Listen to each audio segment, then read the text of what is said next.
Shalom, selamat bertemu kembali Bapak-Bapak sekalian dalam pelajaran yang kelima triwulan 1 tahun 2021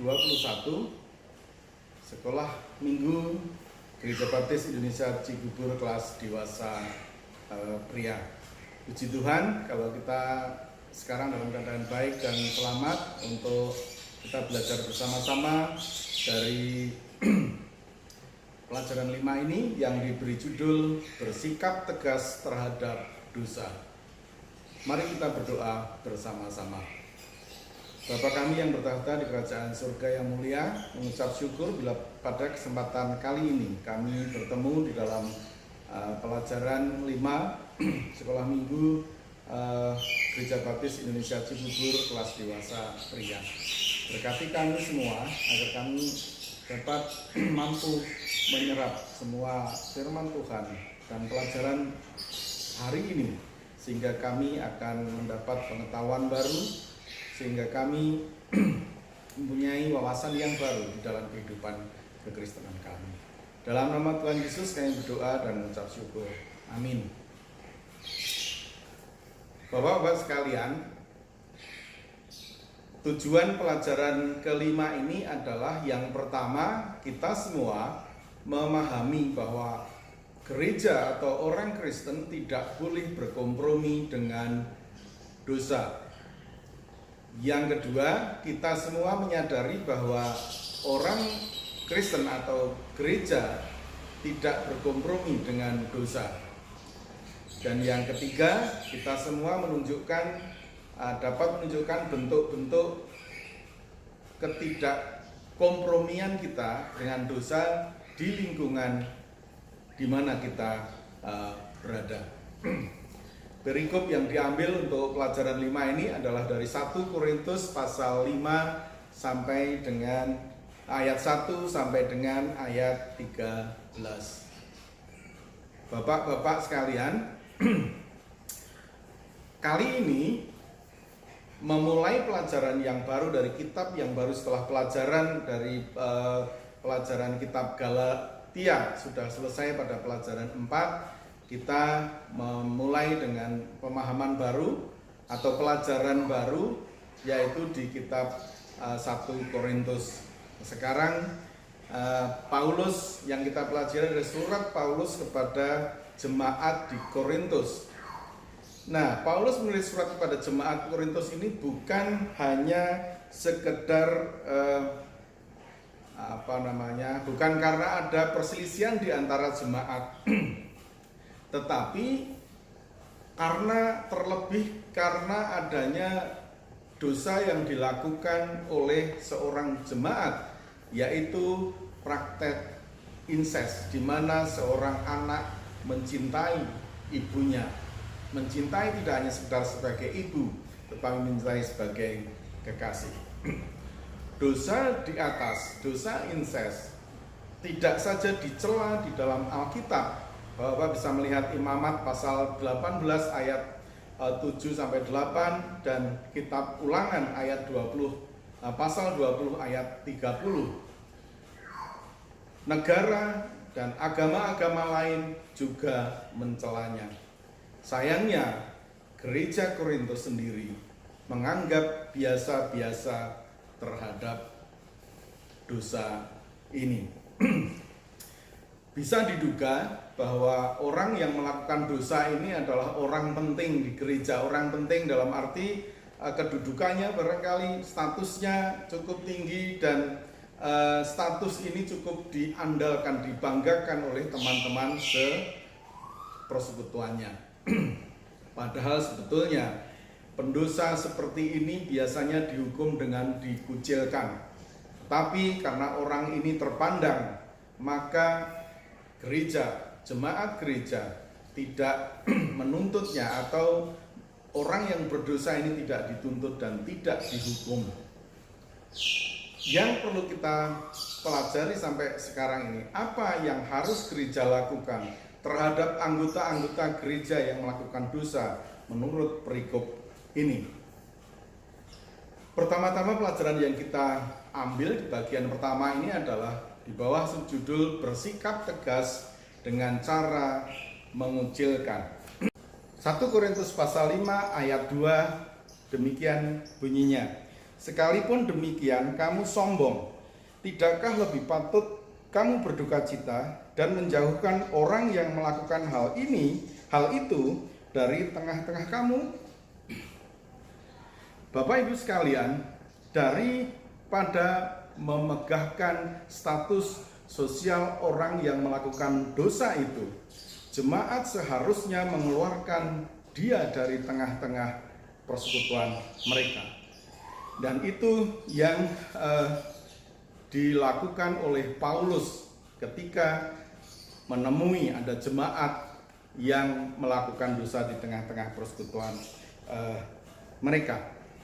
Nah, di dalam ayat 4 dan 5 Paulus menyarankan supaya jemaat diminta berkumpul dalam nama Yesus, mengadakan rapat dalam suasana doa untuk mengambil keputusan dan memberlakukan disiplin gereja kepada orang yang melakukan dosa tersebut. Bapak Ibu sekalian, menurut Tuhan Yesus, keputusan memberlakukan disiplin gereja adalah langkah terakhir yang harus dilakukan dalam rangka mendisiplinkan salah satu anggotanya yang melakukan dosa, berbuat dosa, dan tidak mau mengakui dan bertobat. Lihat Matius pasal 18 ayat 15 sampai dengan 20. Jadi seharusnya gereja melakukan sidang terhadap orang-orang atau orang jemaat yang melakukan dosa di hadapan Tuhan. Perhatikan bahwa orang yang melakukan dosa ini akan disidang, tetapi orang ini tidak dianggap bukan orang Kristen lagi. Tetap sebagai orang Kristen, tetapi harus melaksanakan atau menghadapi sidang gereja dalam rangka pendisiplinan yang harus dilakukan. Tujuan setelah sidang selesai, maka harusnya seperti yang dikatakan di dalam ayat 2 tadi, jemaat bersangkutan dikucilkan. Kata-kata dikucilkan memang sepertinya sangat keras, tetapi itu bertujuan baik agar tubuhnya, atau istilah lainnya adalah daging, kehidupan kedagingannya, seperti yang kita pelajari pelajaran 3, itu akan binasa. Jadi tujuan penyidangan, kemudian penerapan hukuman dengan pengucilan, tujuannya adalah supaya sifat manusia lamanya, tabiat kedagingannya yang penuh dosa dibinasakan. Sedangkan tujuan yang kedua adalah supaya rohnya diselamatkan pada hari penghakiman. Bapak-bapak sekalian, jadi tujuan dari pengucilan ini adalah untuk restorasi atau pemulihan untuk kepentingan diri orang yang melakukan dosa tersebut di hadapan Tuhan. Di balik hukuman itu, di balik hukuman pengucilan yang diterapkan kepada orang yang melakukan dosa itu, akan ada disiplin. Dan disiplin sejati adalah ekspresi keprihatinan dan kepedulian gereja terhadap jemaatnya. Kepedulian orang Kristen secara persekutuan kepada teman-teman sepersekutuannya. Kita melihat meskipun mereka adalah orang-orang pilihan Allah, dikasih oleh Allah, bukan berarti orang-orang yang melakukan dosa tidak mendapatkan disiplin atau hukuman dari Tuhan melalui gereja. Mengapa gereja harus mengucilkan anggota jemaatnya yang terbukti melakukan dosa demikian? Kita bisa melihat di ayat 6 sampai 8, yang bisa disimpulkan bahwa sedikit lagi akan menghamiri seluruh adonan.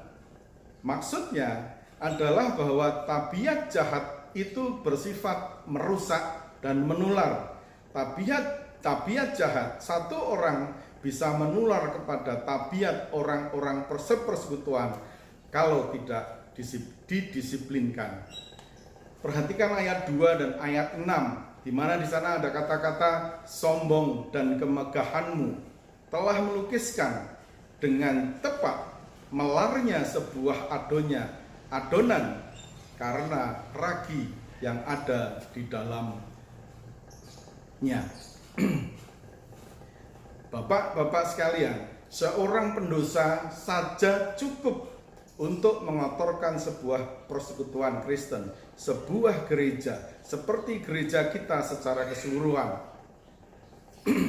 Dan perikop ini ditutup dengan perintah, usirlah orang yang melakukan kejahatan dari tengah-tengah kamu. Ayat yang ke-13. Jadi di dalam sebuah persekutuan seperti gereja kita ini, Allah tetap menuntut kemurnian dan kebenaran dari gerejanya. Pribadi Yesus Kristus yang telah mati demi menghapus segala dosa dan kejahatan, itu adalah taruhannya. Bapak-bapak sekalian, bagian pertama memberi pelajaran kepada kita. Kita diminta untuk bisa mendisiplinkan jemaat yang melakukan dosa. Hal ini bukan perkara yang mudah. Nanti kita akan bicarakan lebih lanjut di sesi diskusi, karena hal ini sangat menarik untuk kita bisa bicarakan bersama. Dari pengalaman bapak-bapak bersekutu di gereja-gereja yang pernah Bapak Ibu bersekutu, pasti ada pengalaman yang menarik yang bisa kita sharekan bersama.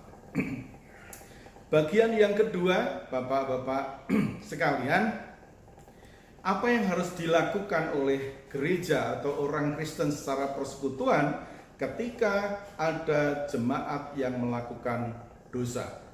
Yang pertama tadi bersikap tegas dengan cara mengucilkan, dan yang kedua adalah bersikap tegas dengan cara tidak bergaul dengan dia.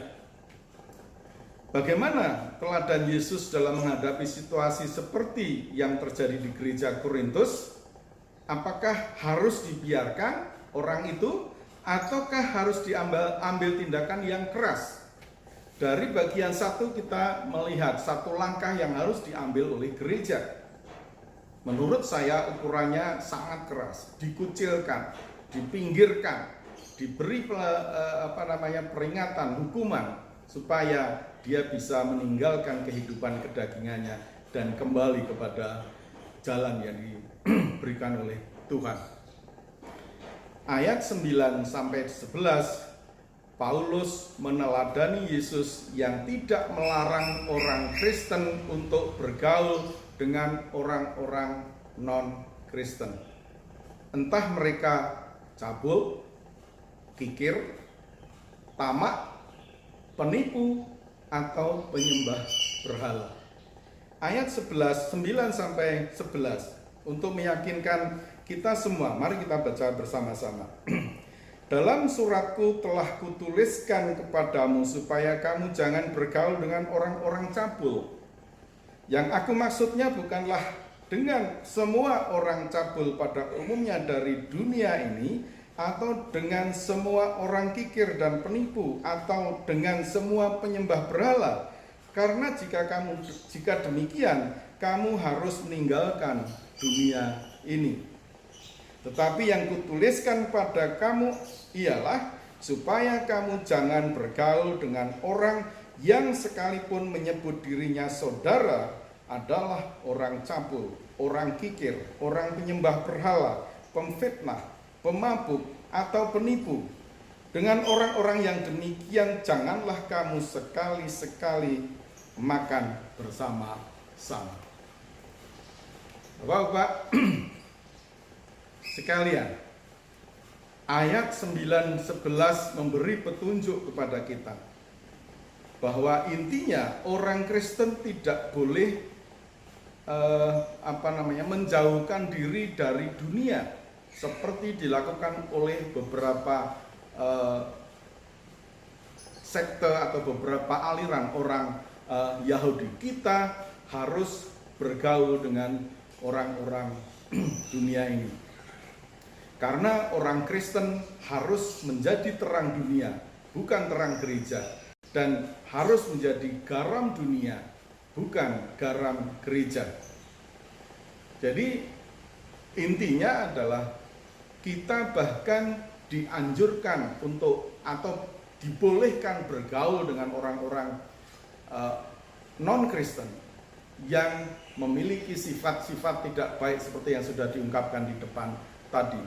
Yang harus dijauhi adalah, yang harus dijauhi oleh gereja adalah orang-orang Kristen yang cabul, yang tamak, yang kikir, yang pemabuk, yang penipu, dan lain-lain. Pada intinya sekali lagi diulangi bahwa orang Kristen atau gereja harus tetap bergaul dengan siapa saja dengan memperhatikan ajaran Tuhan Yesus Kristus. Gereja tidak akan pernah mampu mencegah atau meniadakan kejahatan secara mutlak. Tetapi gereja senantiasa harus menegakkan disiplin. Gereja harus mempertahankan perbedaannya dari dunia ini. Bapak-bapak sekalian, setelah apa yang kita pelajari di bagian kedua ini, Paulus mengajarkan kepada kita supaya kita tidak menutup diri bergaul dengan orang-orang non-Kristen meskipun mereka melakukan kejahatan di mana-mana. Kita bahkan dilarang untuk bergaul dengan orang Kristen yang melakukan kejahatan di hadapan Tuhan, dan kita harus menjauh dari mereka. Sebagai penutup, Bapak-bapak sekalian, pelajaran pada pasal 5 ini mengajarkan kepada kita tentang orang Kristen selaku komuni, selaku suatu komunitas, sebagai jemaat, bukan orang Kristen selaku pribadi. Paulus mengajarkan tentang bagaimana sebuah jemaat, gereja seperti gereja kita ini mengurus permasalahan-permasalahan internal di persekutuan kita. Sebagai pribadi, orang Kristen harus tegas mengatakan tidak terhadap dosa. Demikian juga sebagai anggota suatu persekutuan, gereja setempat seperti Gereja Baptis Indonesia Cibubur ini, secara bersama-sama jemaat gereja harus bersikap tegas terhadap dosa yang dilakukan oleh jemaat lainnya. Sayangnya, menurut penulis buku ini, banyak sekali gereja yang melalaikan perintah ini. Sesuai ayat 12 dan 13, gereja tidak boleh menganggap dirinya sebagai hakim atas kelakuan orang-orang non-Kristen di luar jemaat.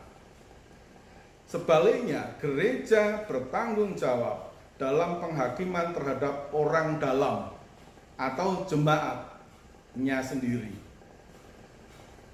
Di dalam prakteknya masih banyak terjadi gereja atau orang-orang Kristen selaku komunitas sering menghakimi orang di luar gereja dan enggan atau mendiamkan penyelewengan etika di antara anggota jemaat sendiri. 1 Petrus ayat 4, pasal 4 ayat 17 kita baca bersama-sama sebagai penutup pelajaran kali ini. Karena sekarang telah tiba saatnya penghakiman dimulai, dan pada rumah Allah sendiri yang harus pertama-tama dihakimi. Dan jika penghakiman itu dimulai pada kita, bagaimanakah kesudahannya dengan mereka yang tidak percaya pada Injil Allah? Ini satu hal yang menjadi perhatian kita bersama. Bapak Ibu sekalian, itu kira-kira yang menjadi topik pembahasan pelajaran yang kelima pada kali ini. Tentu saja dibuka ruang diskusi dan pendapat Bapak Ibu sekalian sangat ditunggu untuk kita bisa sharing bersama, saling memberikan pengalaman, pendapat melalui WA Group Sekolah Minggu Dewasa Pria kita. Bahan diskusi atau penerapan, mari kita baca bersama-sama. Yang pertama, mengapa gereja masa kini sangat lemah dalam disiplin di lingkungan jemaat sendiri yang hidup dalam dosa? Apa sebabnya? Apa yang harus dilakukan supaya gereja kembali kepada ajaran perjanjian baru ini? Kemudian, kira-kira apa hambatan yang akan dihadapi kalau gereja menerapkan ajaran di dalam perjanjian baru ini? Seperti Bapak Ibu ketahui, masalah jemaat yang melakukan dosa itu tidak sedikit. Tapi jarang sekali gereja melakukan pendisiplinan. Saya tidak tahu Bapak setuju atau tidak dengan saya. Tetapi ketika kita melihat atau mendapati seseorang melakukan dosa, gereja seolah-olah gampang melakukan pendisiplinan itu. Penyebab atau faktor-faktor penyebabnya pasti sangat banyak. Bapak-bapak mungkin bisa sharing, kira-kira kenapa ya gereja kok tidak tegas terhadap jemaat yang melakukan dosa? Apa kira-kira penyebab utamanya? Mungkin saja terpikir oleh kita bahwa di antara kita tidak ada yang ahli hukum. Karena seperti dikatakan di dalam ayat-ayat yang sudah kita baca tadi, kita bisa melihat bahwa kita boleh mendisiplinkan orang, jemaat, menghukum jemaat kalau apa yang dianggap oleh gereja itu adalah dosa, itu terbukti. Dan membuktikan sebuah dosa jemaat itu perihal yang tidak mudah. Apakah karena laporan seseorang bahwa katakanlah si A yang melaporkan si B telah melakukan dosa, otomatis gereja akan mengambil langkah mendisiplinkan mereka atau dia si B ini? Satu hal yang sulit dihadapi oleh gereja karena baik gembala sidang ataupun panitia apapun sulit sekali mendapatkan bukti pelanggaran yang dilakukan oleh orang-orang yang melakukan dosa itu. Dan kalau itu tidak bisa dibuktikan, pasti akan ragu-ragu menerapkan disiplin kepada jemaat yang melakukan dosa. Tetapi kalau tidak dilakukan pendisiplinan seperti yang diungkapkan dalam ayat yang kita baca tadi, sedikit ragi akan bisa menghamiri seluruh adonan. Satu kali kejadian akan bisa mempengaruhi orang-orang sepersekutuan. Oleh karena itu, ini perlu menjadi pembahasan kita dan saya kira akan menjadi pembahasan yang menarik di dalam diskusi kita di WA Group. Saya tunggu komentar Bapak-bapak sekalian untuk bisa kita jadikan sebagai bahan kepada gereja. Barangkali dengan pembahasan kita akan muncul ide untuk membuat sebuah aturan bagaimana mendisiplinkan jemaat yang melakukan dosa di Gereja Baptis Indonesia Cibubur. Kira-kira itu pelajaran kita pada kali ini. Terima kasih atas perhatian Bapak Ibu sekalian. Mari kita tutup pelajaran ini dengan berdoa bersama-sama. Tuhan Yesus, terima kasih atas pelajaran yang Tuhan berikan kepada kami pada pagi hari ini. Ajarlah kami untuk memahami apa yang menjadi topik kali ini, sehingga kami mempunyai wawasan yang baik, sehingga mempunyai usulan yang baik, pendapat yang baik untuk perbaikan lingkungan gereja kami dalam hal mendisiplinkan jemaat yang melakukan dosa. Sehingga hal-hal yang tidak kami harapkan, misalnya dengan pengunduran diri jemaat karena didisiplinkan dan lain sebagainya, akan terhindar. Bapa di surga, terima kasih atas bimbingan-Mu. Kami berharap ini akan tumbuh subur dalam hati kami dengan Roh-Mu yang kudus yang melindunginya, sehingga kami akan semakin kuat dalam iman kami, mempercayai bahwa Tuhan Yesus adalah Tuhan dan Juru Selamat kami. Dalam nama Tuhan Yesus kami berdoa dan memohon. Amin. Terima kasih Bapak-Bapak sekalian, Tuhan memberkati. Sampai ketemu pada pelajaran yang ke-6 minggu depan. Shalom.